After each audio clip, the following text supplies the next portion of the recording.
Jangan lupa subscribe YouTube channel Metro TV News dan jangan lupa nyalakan notifikasinya. Lalu apa alasan penghapusan tunjangan profesi guru dan dosen dalam draft RUU Sisdiknas di bulan Agustus 2022?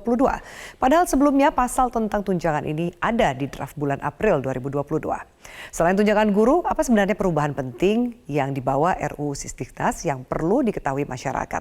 Kita akan tanyakan langsung kepada Kepala Badan Standar Asesmen Kurikulum Pendidikan Kementerian Pendidikan dan Kebudayaan Anindito Aditomo, atau yang akan saya sapa Pak Nino. Pak Nino, selamat malam. Selamat malam, Mbak Afi. Iya, Pak Nino, sebelum kita masuk ke yang penuh pro dan kontra soal tunjangan profesi guru dan dosen, bisa kita mulai dengan apa saja perubahan penting yang dibawa sebenarnya oleh RUU Sisdiknas ini yang perlu diketahui oleh masyarakat, termasuk apakah RUU ini akan menghapuskan 3 undang-undang terkait pendidikan yang sebenarnya sudah ada? Iya, baik. Terima kasih. Betul, rancangan undang-undang ini diniatkan untuk mengintegrasikan 3 undang-undang yang secara overlapping, secara tumpang tindih mengatur sistem pendidikan kita. Ya, sekarang ada Undang-Undang Sisdiknas, Undang-Undang tentang guru dan dosen, dan Undang-Undang tentang pendidikan tinggi. Ini yang perlu kita selaraskan karena Undang-Undang Dasar itu memandatkan adanya satu sistem pendidikan. Jadi penting bagi kita untuk mengatur sistem pendidikan nasional ini secara utuh di dalam satu undang-undang. Kita juga akan menyelaraskan dengan beberapa undang-undang lain yang terbit setelah Undang-Undang Sisdiknas, seperti Undang-Undang 24 tahun 2007 tentang penanggulangan bencana, Undang-Undang 8 2016 tentang penyandang disabilitas, dan Undang-Undang 18 2019 tentang pesantren. Itu kalau dari sisi legal ya, tapi kalau dari sisi substansi, ada beberapa persoalan mendasar yang ingin kita pecahkan melalui rancangan Undang-Undang Sisdiknas ini. Misalnya tentang penyeragaman tata kelola. Sekarang ini standar nasional pendidikan diterapkan seragam di semua daerah dan di semua jalur, jenis, dan jenjang pendidikan. Padahal kita tahu daerah-daerah di Indonesia berbeda-beda kebutuhan, kondisinya, dan tingkat pencapaiannya sekarang. Ini kita akan ubah supaya standar nasionalnya itu bisa lebih sederhana, bisa berjenjang, ada target pencapaian yang berbeda antar daerah, jadi bisa lebih kontekstual. Ada masalah lain juga, misalnya PAUD sekarang tidak menjadi prioritas. Jadi pendidikan anak usia dini yang harusnya menjadi fondasi bagi pembelajaran selanjutnya untuk kesiapan belajar, itu tidak menjadi prioritas. Ini akan kita prioritaskan betul di dalam rancangan Undang-Undang Sisdiknas ini. Kemudian ada isu di pendidikan tinggi yang secara umum masih banyak kesenjangan juga, masih belum banyak yang excellent, dosen sibuk dengan administrasi, itu akan kita perbaiki. Tridharmanya dibuat menjadi lebih fleksibel, jadi tiap perguruan tinggi itu bisa memilih dharma yang berbeda, boleh memilih pengajaran, boleh memilih fokus pada penelitian atau pengabdian masyarakat sesuai dengan visi-visi masing-masing perguruan tinggi. Dan terakhir, problem tentang guru ya yang sedang hangat dibicarakan gitu. Ini ada banyak persoalan tentang guru, salah satunya adalah terkait dengan peningkatan kesejahteraan mereka.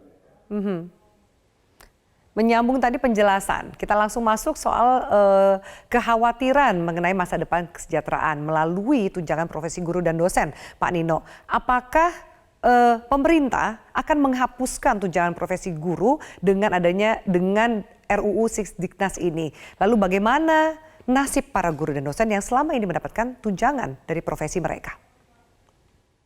Ya. Saya tegaskan bahwa rancangan undang-undang ini tidak menghapus tunjangan bagi guru. Jadi rancangan undang-undang ini mengubah skema penghasilannya. Memang skemanya berubah, tetapi perubahan skema itu justru untuk menghilangkan penghambat naiknya kesejahteraan guru. Sekarang ini yang menghambat kenaikan kesejahteraan guru adalah karena kita mencampurkan antara sertifikasi dengan tunjangan guru. Untuk bisa mendapatkan tunjangan penghasilan yang lebih layak, guru harus tersertifikasi dahulu. Jadi padahal sebenarnya ini dua hal yang terpisah.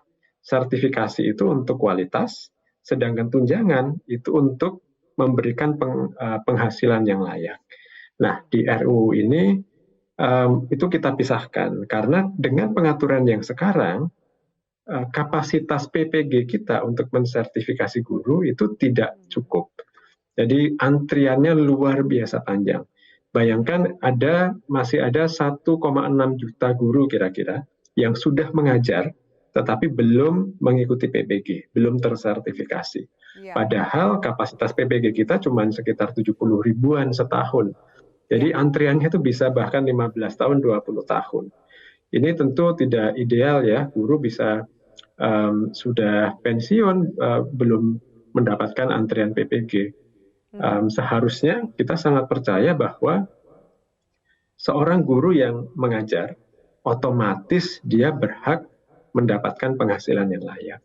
Kita tidak mungkin berharap menuntut adanya perbaikan kualitas kalau seorang guru masih harus memikirkan penghasilan untuk memenuhi kebutuhan dia. Jadi ini harus segera dipecahkan. Nggak bisa dengan skema yang sekarang di mana guru bisa antri bertahun-tahun sebelum bisa mengikuti PPG dan mendapatkan sertifikat dan mendapatkan tunjangan. Karena itu kita ingin mengubah semuanya. Pak Nino, tapi kenapa kemudian mungkin ada miskomunikasi karena yang juga disoroti salah satunya dari Persatuan Guru Republik Indonesia melihat bahwa ada penghapusan pasal tunjangan profesi guru, tunjangan daerah terpencil, tunjangan dosen, tunjangan kehormatan dosen dalam RUU Sistem Pendidikan Nasional versi Agustus 2022. Bagaimana Anda bisa menjelaskan bahwa pasal tersebut bukannya dihilangkan tapi kemudian mungkin digabung atau dibuat dengan skema yang berbeda? Pasalnya memang diganti. Jadi sekarang ada pasal 144 di dalam rancangan Undang-Undang Sisdiknas ini. Pasal itu eksplisit mengatakan bahwa kalau guru sudah mengajar ada di dalam sistem, maka dia boleh tetap mengajar, artinya tidak harus ikut antrian PPG ya. Jadi ada pemutihan untuk kewajiban sertifikasi. Dan kemudian pasal 145-nya eksplisit mengatakan bahwa guru ASN itu akan mendapatkan tunjangan sesuai dengan Undang-Undang ASN. Sedangkan guru non-ASN mendapatkan kenaikan penghasilan sesuai dengan Undang-Undang Ketenagakerjaan. Dan kemudian ada juga pasal yang secara eksplisit mengatakan bahwa bagi guru yang sudah mendapatkan tunjangan profesi guru dalam skema yang sekarang, itu mereka akan tetap mendapatkan tunjangan tersebut sampai pensiun.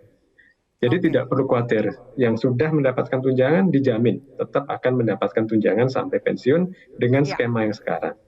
Bagi yang belum, itulah yang kita ubah skemanya supaya tidak perlu nunggu antrian PPG, otomatis dianggap tersertifikasi dan otomatis mendapatkan kenaikan tunjangan. Ya, Pak Nino, untuk memperjelas lagi pemahaman terutama bagi para guru, bagaimana dengan nasib guru-guru swasta atau non-ASN tadi Bapak katakan? Apakah mereka juga akan diprioritaskan untuk mengikuti sertifikasi untuk mendapatkan penghasilan yang lebih baik? Sama dengan guru ASN, jadi kalau guru di sekolah swasta, guru non-ASN itu sekarang sudah mengajar, ketika undang-undang ini nanti terbit, otomatis mereka dianggap sudah memiliki, seolah-olah sudah memiliki sertifikasi, seolah-olah sudah mengikuti PPG. Jadi ada pemutihan. Ini berlaku juga untuk sekolah swasta.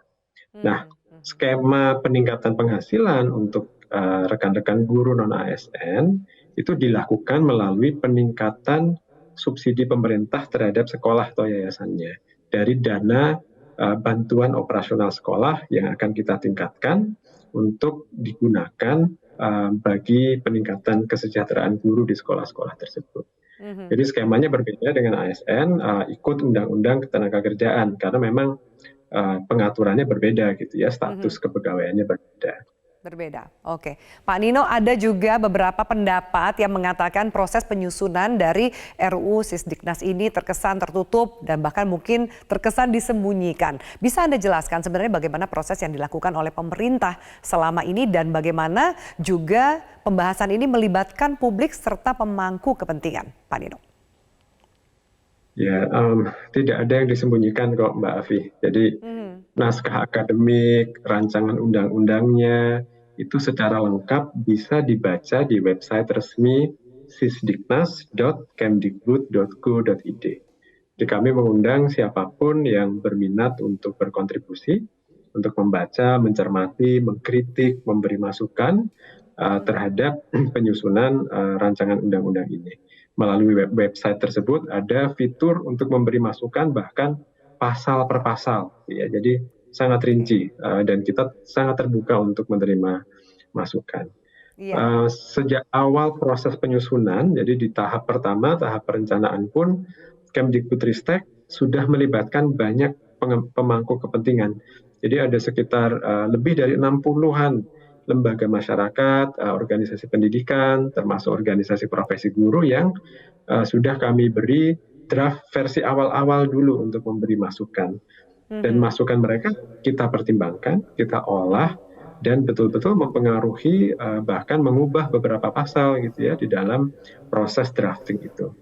Nah, draft terbaru sekarang bahkan kita buka secara publik, secara umum gitu ya. Semua orang bisa berkontribusi, membaca, mengkritik, dan memberi masukan. Iya. Nah, ketika terbuka untuk menerima masukan dari publik, bagaimana tahapannya jika masyarakat publik bisa memberikan kritik dan masukannya untuk mengawal RUU Sisdiknas ini? Apakah harus melalui lembaga atau bisa dilakukan secara personal? Siapapun bisa pada prinsipnya. Jadi melalui website resmi itu atau dengan bersurat kepada Kemdikbud, kita akan mencermati semua masukan. Sudah ada beberapa lembaga yang melakukan kajian cukup komprehensif terhadap naskah terbaru ini. Padahal website ini relatif baru ya, baru beberapa hari itu. Tapi ada beberapa lembaga yang sudah mencermati pasal per pasal, berkirim surat kepada kami dan insya Allah kami akan undang lembaga-lembaga, pihak-pihak yang melakukan kajian komprehensif seperti itu untuk berdialog. Ini pemahamannya seperti apa yang perlu kita klarifikasi, dan mungkin ada masukan-masukan yang bisa memperbaiki rancangan undang-undang tersebut. Baik, kita kawal terus bagaimana perkembangan dari RUU Sisdiknas ini. Kepala Badan Standar Asesmen Kurikulum Pendidikan dari Kementerian Pendidikan dan Kebudayaan, Bapak Anindito Aditomo, terima kasih untuk waktu dan penjelasan Anda di Top News pada malam hari ini.